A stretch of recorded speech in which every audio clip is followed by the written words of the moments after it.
What's good, Commanders fans? Just wanted to do a studs and duds video for you guys. It feels good to be undefeated, man. It feels good to be 2-0.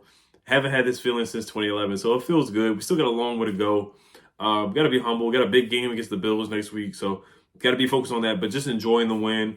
We almost kicked it away. Almost lost it very quickly with the giving up that Hail Mary, which definitely left a bad taste in my mouth. But I'm still happy. Sam Howell looked really good. Chase Young looked dominant. Montez Sweat looked good. Deron Payne dominated. John Allen played well. He dominated. The whole defensive line looked like they were supposed to look as all first-round picks. Chase Young looked like the dominant force that he's supposed to be, or we saw glimpses of it. So I love that. Montez Sweat, both of them getting a sack, a half a sack. Those guys doing that. That was just awesome to see. Sam Howell playing well. Terry McLaurin playing well. Brian Robinson taking the game over. Eric Bieniemy taking the game over. And then you saw him yelling at Jacoby Brissett. I don't know what he was yelling at Jacoby Brissett about, but there's a clip going around. I didn't see that until today. But Eric Bieniemy dominated. Jack Del Rio made adjustments and dominated. So I'll go through studs and duds, and then I basically just named all the studs there very quickly. And I just want to go over some PFF grades. I'll give you guys a couple of numbers, and then I'll wrap it up for today. But just want to give Chase Young his praise, man, because we've all given, myself included, given Chase Young a hard time. Just hasn't been available, has not lived up to the number 2 pick of the generational talent that scouts like Todd McShay said he was going to be better than both Bosa brothers. Those are the things that we heard a lot coming out of the draft. And I'm a big Chase Young fan. I just wanted to be patient with him. The stinger thing came back earlier than what people said. People said he was not going to be back until week 3. I think he saw what Montez Sweat did in week 1, was like, okay, yeah, I need to get on this field because I'm trying to get paid too in a contract season. So, but Chase Young, he had 7 pressures per PFF, a pass rush win percentage of 25.8% in his debut on just 31 pass rush snaps. To put that in perspective, the highest pass rush win rate percent last season was 22%. So he dominated against number 72, and he was being held as well. You can see in some pictures like the number 72 was holding him and whatnot. He had a nice bull rush, had a couple pass rush moves where he was getting to Russell Wilson a couple of times. And I love how he wrapped up, because that was the same play similar to Deshaun Watson in the preseason, where Deshaun Watson just slipped out of his grasp, but he made a tough shoestring tackle on Russell Wilson. So I loved a lot of things that Chase Young did, except for the neutral zone infraction and the offsides. I think he was just really antsy and just excited his first game back. So I'm not giving him too much flight. Ron Rivera said good things too. He said, Chase Young, he did remind me of a lot of things he did his rookie year. I thought he did show his explosiveness, end quote. So Ron Rivera said nothing but good things about Chase Young. Now, a dud is Cam Cheeseman. And Ron Rivera traded up for Cameron Cheeseman. This guy can't even get a snap off, or he snaps and does a freaking basketball bounce pass. Now, they did bring in some long snappers to work out. They brought in Per Ben Standing, and John Keim had it first. Tucker Addington, a long snapper. They brought him in to work out. They brought another long snapper in to work out as well, per Nikki Javala. Long snapper Jake McQuaid is also working out for the Commanders on Tuesday. So we'll see how these guys do, and I'm happy that Ron is definitely bringing in competition, because we just don't have time for this. We cannot have Cheeseman mess up a snap to Joey Sly on a 40-yard kick against the Bills, and it's a game-winning kick or something like that, because it's going to be a very close game again against the Buffalo Bills, and we have no margin for error against the Buffalo Bills. So I'm happy that Ron Rivera is bringing in competition, because he didn't really bring in competition for Joey Sly, and I give Joey Sly a little bit of slack too on that 59-yard miss. That is a tough kick, especially when you have a bad snapper. So a lot of things were going against him. It was a far kick, and you had a bad snapper snapping you the football. So I give Joey Sly a little bit of slack on the 59-yard miss. Ron Rivera talking about Sam Howell. He also says Rivera liked how Howell threw with anticipation on those scores. He said Howell, of course, made a couple of mistakes. Could have thrown the ball sooner at times. However, the throws on the touchdowns to Logan Thomas, and McLaurin were as good as it can be. Logan Thomas is a stud to me, just to stand tall and hang onto the football like that while you're getting illegally hit, a dirty hit by Kareem Jackson. I hope he gets suspended a game. That's 2 weeks in a row Kareem Jackson has done something like that. So Logan Thomas, he's the stud to me, just for that one play, because he struggled to hang on to the football in the Cardinals game, and I thought he did a good job of hanging on to the football. All right, so let's get into PFF grades. Cody Barton, he didn't grade well again. You could say that he's a dud. Cody Barton finished with a 52.1 defensive grade. That's better than his 36 grade last week. Now, Mayan Forbes, he ended with a 36.4. Run defense was a 25.7. Tackling was a 27.5, and coverage was a 50.1. That's probably because he got beat by Marvin Mims, and also that drop that he had on the Hail Mary. He should have just batted it down. I know he's an interception guy. He got many interceptions at Mississippi State, pick sixes. I get it. He's a ball hawk kind of guy that wants to catch the football and intercept it. But in that situation, you have to have the presence of mind and just situational awareness. Just bat the football down. Let it go. Let it go. We don't need to score points. We don't need possession on our own 3rd-yard line or 1-yard line. The game would have been over, but still, just bat the football down. Let it go. So 36.4, I thought that was a little egregious to grade him that low because I thought he had a nice play, a nice interception. But getting beat by Marvin Mims messed him up, and then the bonehead play where he tried to catch it and went right through his hands, and the guy catches the Hail Mary. So that probably dropped his grade tremendously there. Percy Butler he was the lowest graded PFF defensive player with 33.8. I guess I'll call him a dud just because of that one play, Marvin Mims. I got to look back at it again, but 38.7 coverage grade, 33.8 defensive grade. He had 1 tackle. It was an assist, and he had 31 snaps. So he got a couple of snaps, but yeah, he gave a big play. So I don't know if it's miscommunication, a blown coverage. Ron Rivera did say it was a blown coverage in the press conference, so I'll definitely look at that again. But that was not a good play by him getting beat like that by Marvin Mims to start the game off. All right, Deron Payne was the highest graded defensive player, which I'm not surprised. 86 defensive grade. He had 3 plays back to back to back where this guy was just dominating. A batted down pass, a tackle for loss for -2 yards. I want to say he had a sack as well. I mean, he just dominated, man. He was a man amongst boys out there. I'm going to bring up the stats as well, but yeah, he certainly dominated in that game. He took that drive over. That was a big drive in the 3rd quarter for sure. So put up the numbers to see if he did get a sack here. Let's put up the box score defensively. Deron Payne. Yeah, he had 1 sack and 2 tackles for loss and a pass deflection. 3 quarterback hits. Have a day, Deron Payne. He dominated. Chase Young graded with a 76.1, 84.6 pressure grade.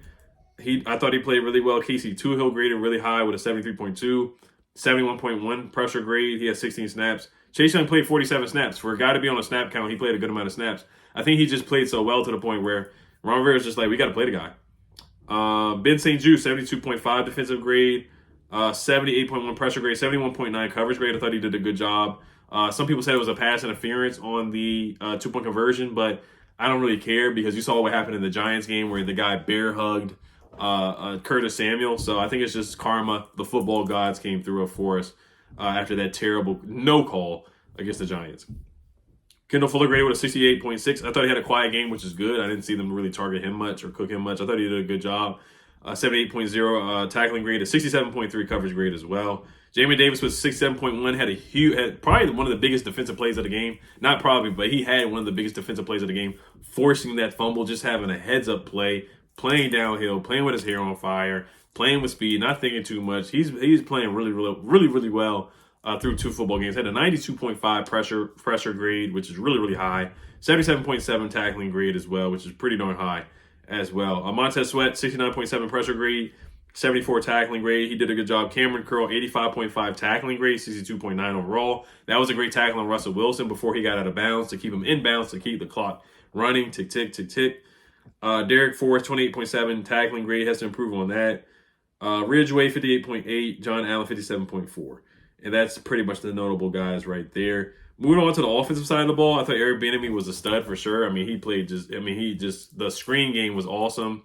The adjustments, scheming guys open for Sam, the play call to Terry McLaurin for the touchdown, the outside run for Antonio Gibson, the screenplay for Antonio Gibson, the screenplay for Brian Robinson, not giving up on a run game, kind of getting some more balance. The balance was pretty bad in the first half, once again, but it got more balance in the second quarter and made adjustments. I love what he did out there. Sadiq Charles was the highest graded PFF guy with 82.9 and a run blocking grade at 85.9. Logan Thomas with a 78.9 PFF grade. Passing was 77.4, probably because of that catch. Brian Robinson with a 76.8. He was the 3rd highest graded player. 17.9 pass blocking grade. So he's got to work on his pass blocking, but everything else was great from him. Cole Turner, 71.7, which is pretty high. Cole Turner's he's definitely going to get some more snaps. I would anticipate Logan Thomas to be out for some time. Like I said, I'm not a doctor, so I hope he can get back as soon as possible because we need the tight end depth. He's going to play like that, and then we could definitely use him.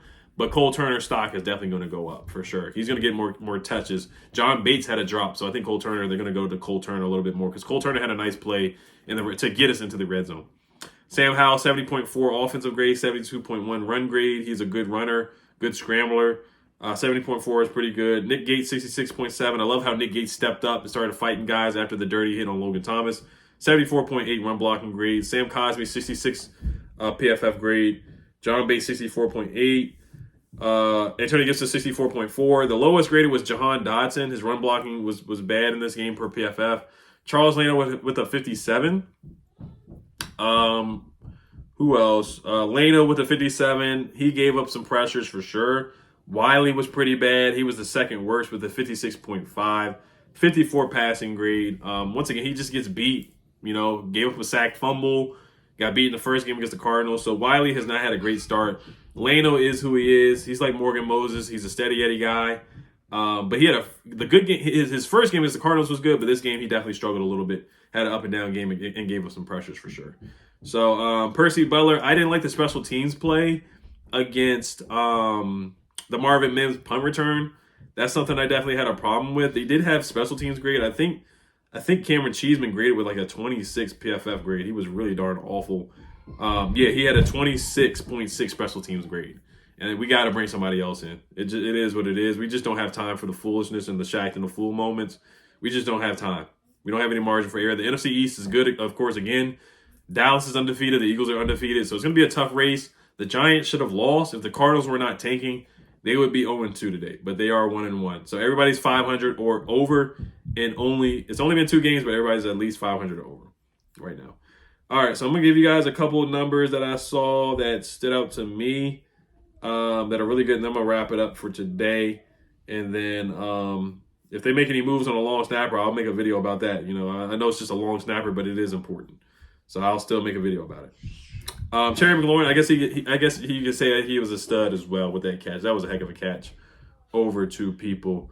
Sam Howell right now, he's 10th in passing yards in the league, 11th in passing touchdowns with 3, 6th in completion percentage among quarterbacks with at least 70 pass attempts, 65.7%. That's per Zach Selby with that stat as well. The defense has been awesome. They have 10 sacks in the league, tied with first in the NFL, 16 tackles for loss. It was just second in the NFL.